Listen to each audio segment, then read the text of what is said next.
Mga kababayan, kamusta po lahat? Si Kamanong po, nagbabalik po muli para po magkomento po sa inyo dito po sa Tambayang Makabayan. Kamusta po ang lahat? Magandang umaga po muna, tanghali, hapon, gabi. Madaling araw po sa ating lahat. Saan man sulok na ating bansa o saan man sulok na mundo tayo naroon. Maingatan po tayo mga kababayan. Ito po, mga kababayan, painggan po natin at komentuhan po natin ito pong update ni Congressman Pulong mga katambay sa kanya pong ama sa ICC sa Dahid mga katambay. At painggan po natin si Congressman Pulong mga katambay at komentuhan po natin.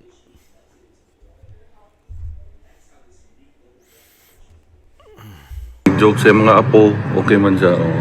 Sir, kanusta siya, sir, na 1 week siya walay visit gyud kasi na-fail daw niya, sir.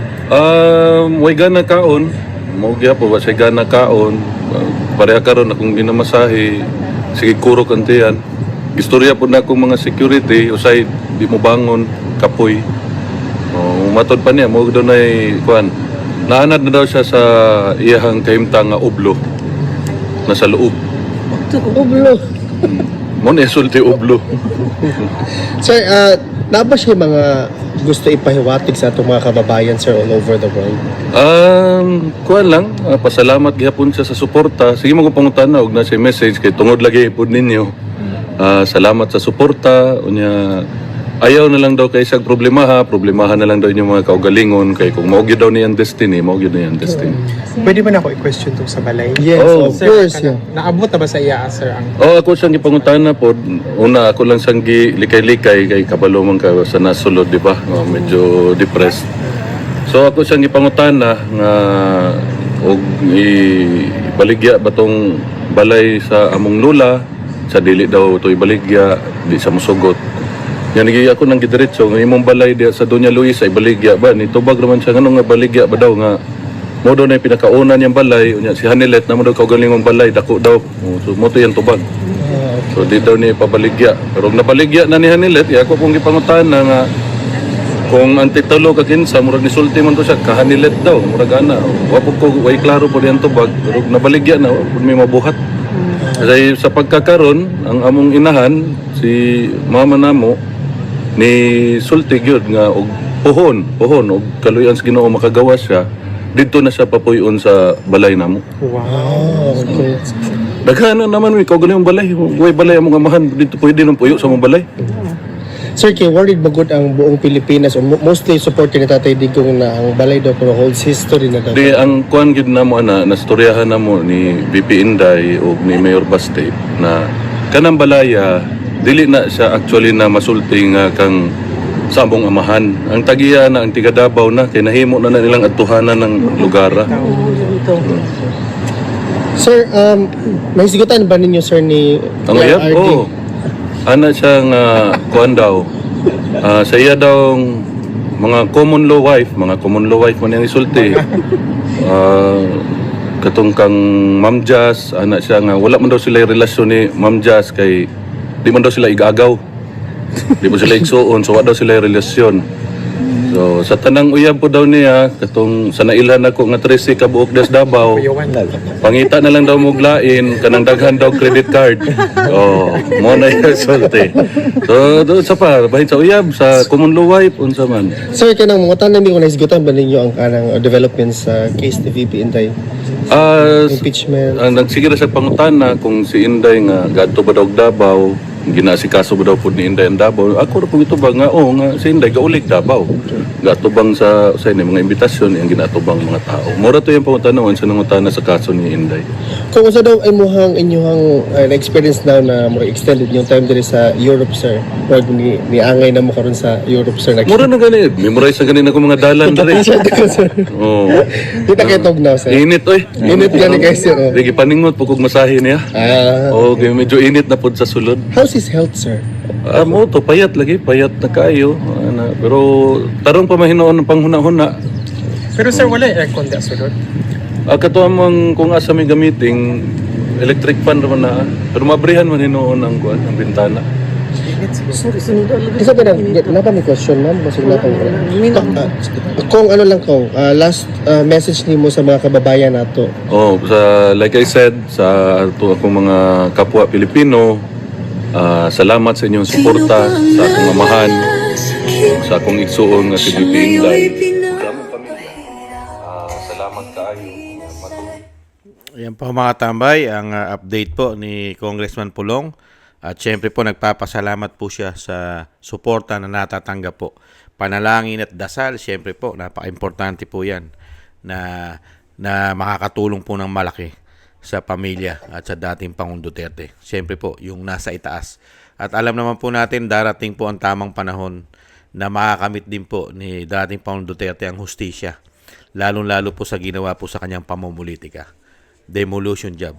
Kasi po ngayon, talaga pong lumalabas na po talaga ang katotohanan na talaga ang gobyerno po ng binagoong Pilipinas ang nagplano, di umano, mga kabayan, para pumadala dyan ang dating Pangulong Duterte. At mismo ang gobyerno na natin ngayon, di umano, ang gumagawa po, mga kabayan, at tumutulong, direkta na yata, pati po sa mga sinasabi po na mga testigo, ay pati po ang DOJ ay talagang suporta po. Sumusuporta po at sinusuportahan po mga testigo. Pero yung mga testigo na yan, mga tambay, i-cross-examination naman yan. Dahil sanay na sanay pong gumawa ng mga tanim ebidensya yung mga yan. Tanim testigo. Hindi po ba? Kaya hindi po makakalusot po yan sa magagaling na abogado ng dating Pangulong Duterte na sila Attorney Capman. Talagang i-cross-examination po yan.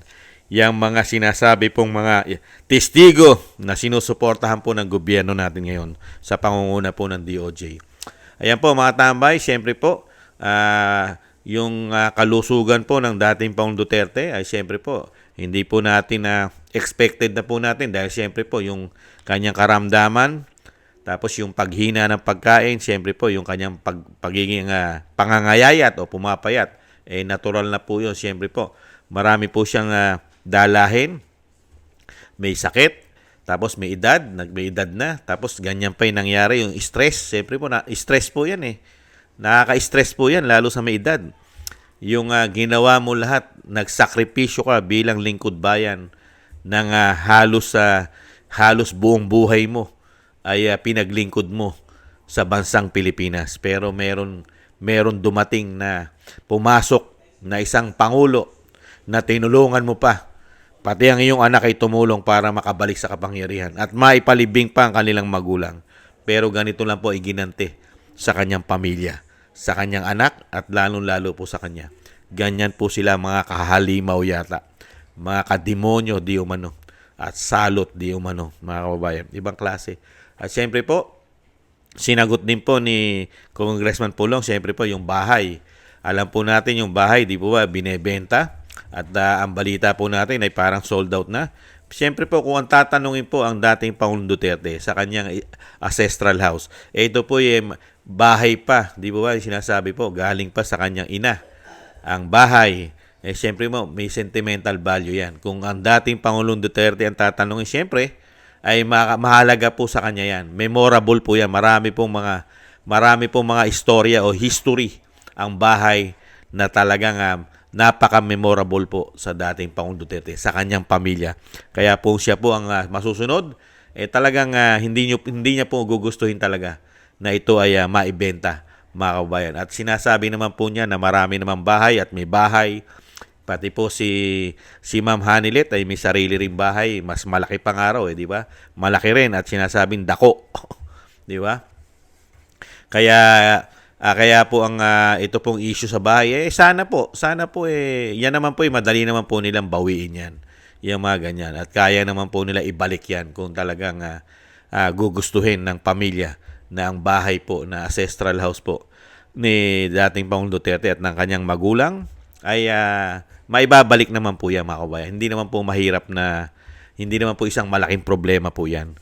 At syempre po, ang inaasahan po natin, ang pinakamalaki po sana nating tagumpay, mga kabayan, ang ating mabalitaan na po, lalong-lalo po kay Congressman Pulong na siya po ngayon ang nagbabantay sa kanyang magulang ng ating dating Pangulong Duterte na si Congressman Pulong. Sana po dumating na po yung ating pong mga idinadasal, mga kabayan, na ibalita na po sa atin na talagang siya po ay makakalaya na at talagang yung mga itinanim na kaso, ebidensya, ay hindi po sana magtagumpay itong mga masasamang tao na ito na talagang grabe po ang ginawa sa pamilya Duterte, lalong-lalo sa dating Pangulong Duterte. Sana po mas lalo po sanang mas mabilis. Sa lalong mabilis po sana ay talaga pong makamtan ni dating Pangulong Duterte ang hustisya at ang kalayaan na talagang grabe po ang ginawang pamumulitika sa kanya. Demolition job, mga kababayan. At syempre po, napakahirap po yan dahil napakahirap din po kasi ang pagdadaanan ni dating Pangulong Duterte dyan dahil unang-una, ang nagdidiin sa'yo ay mismong gobyerno na meron pang power, kapangyarihan at meron pang pera. Kaya po napakahirap din po ang pagdadaanan po natin, mga kababayan, dito po sa laban na ito. Dahil alam po natin ang ICC ay nagagamit po yan. Ayaw po sa Amerika. Nagagamit po kasi sa politika yan. At pera-pera daw po ang style ng ICC. At alam naman po natin ang ICC ay nanganganib po at nagdidelikado ang kanilang asset.